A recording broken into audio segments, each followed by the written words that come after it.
Yo, Evil, you see my copy of Dancing with the Stars? What is going on with your face? I shaved.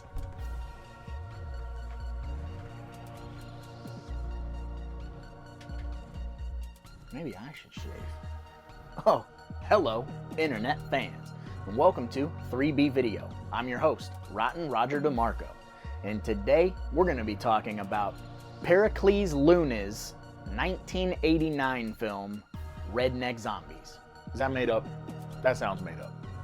I don't think that's real. For those of you that don't know about Redneck Zombies, here is your plot synopsis. So the military is transporting a barrel of radioactive toxic waste. It falls out of the transport, and a group of rednecks use said barrel as their still to create moonshine, which then creates zombies. Yeah, there's not a whole lot going on under the hood with this movie, but we'll get into that in a minute. But first, let's take a look at Rottin Roger's Splatter Facts. We have 14 dead bodies. We have 2 titties, gratuitous cigarette burns, 1 cool dog in sunglasses, slow motion barrel rolls. Do a barrel roll. The old triple slap, boom mic bobbin, obligatory day for night. 1 baby in a washer, deodorant face melting, cave corpse autopsy, and zombie rape. The methods of death include but are not limited to zombied, torn apart, chomped, throat ripped, and face moosh. Okay, so now on to my overall thoughts of the film, guys. This is one of the first TROMA films I ever saw. And what a way to start, because this movie is fucking bonkers. My cousins rented this movie for me so I could house sit, and left me alone at like 9 years old with this movie. And what a baptism for TROMA films. This movie is pure shot on video gold. As a kid, this movie floored me because I wasn't quite sure what I was watching, but it was on the same shelves right next to movies like Cobra and Nightmare on Elm Street, but it was so cheap and so nasty and so funny. My whole world changed with this movie. I wasn't sure what I was looking at, but I was in love.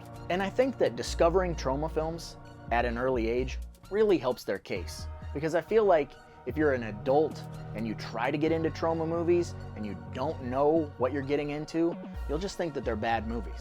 And that's not the case. This movie, even though it was shot on video, is made with the utmost love and respect for the genre. There's little homages to Night of the Living Dead, Texas Chainsaw Massacre, and countless other films in this movie. And if you're a horror film geek, every single one of them will bring a smile to your face and you'll go, ah ha ha, that's a deep cut. This movie has some of the best overacting of all time. And you can tell that they had an absolute blast when they were making this movie. The actor Bucky Santini absolutely steals the show as Ferd Mertz. Yeah, that's a name in this movie. When I was growing up, me and my buddies would quote this movie all the time. Do not open till Christmas.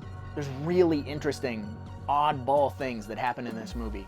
Like, there is a tobacco man who drives around in a truck and wears a burlap sack over his face and sells all the rednecks tobacco pouches, chewing tobacco, tobacco for their pipes, tobacco for their cigarettes, all these weird things, but he's got like a really shitty shot on video vocal effect and his eyeball is all messed up. He's kind of like a harbinger of doom slash boogeyman slash good guy. I'm not really sure why he's there. I just really enjoy the character of the tobacco man. As a kid, that character used to scare the shit out of me. And as an adult, I totally can see the after-school PSA vibe that he's giving off about do not smoke, because it will hurt your lungs and hurt your lips and hurt your gums and all of that stuff, which is true. Kids, don't smoke. It's fucking stupid. Most of the characters in this movie are pretty insufferable, and you just kind of wait for them to die. But when I was in high school, me and a couple of buddies were obsessed with TROMA movies. And this movie was kind of one of our benchmarks. We would watch this movie and we would go, if these guys can do it, we can do it. And for a really long time, all I ever wanted out of life was to work for TROMA. I just think that goes back to when you're a kid and you're just trying to process what you're seeing on screen. And it was so exciting, and it just made me feel like if these guys can run around with a camera and overact and be silly and have all this ridiculous over-the-top gore, that we could do it. TROMA is the ultimate motivator for someone who wants to create, in my opinion. And I cannot stress how absolutely funny this movie is. All the dialogue is fucking hilarious. It just seems like they had a blast when they were making this movie. And for a shoestring budget, some of the effects in this movie are pretty fucking inventive. So I don't really have anything super negative to say about this movie.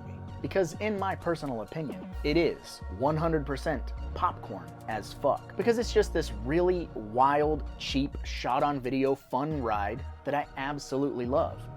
And I'm aware that out there in the real world, people are gonna see a movie called Redneck Zombies, and if that's not enough, they're gonna see the TROMA label, and they're gonna go, fuck this. But in here, in 3B Video, this B movie is the movie. And I suppose I should probably get going, because after all, there's a lot of movies out there, and somebody's gotta watch them. So why not me, right? Let's see if I can find that razor.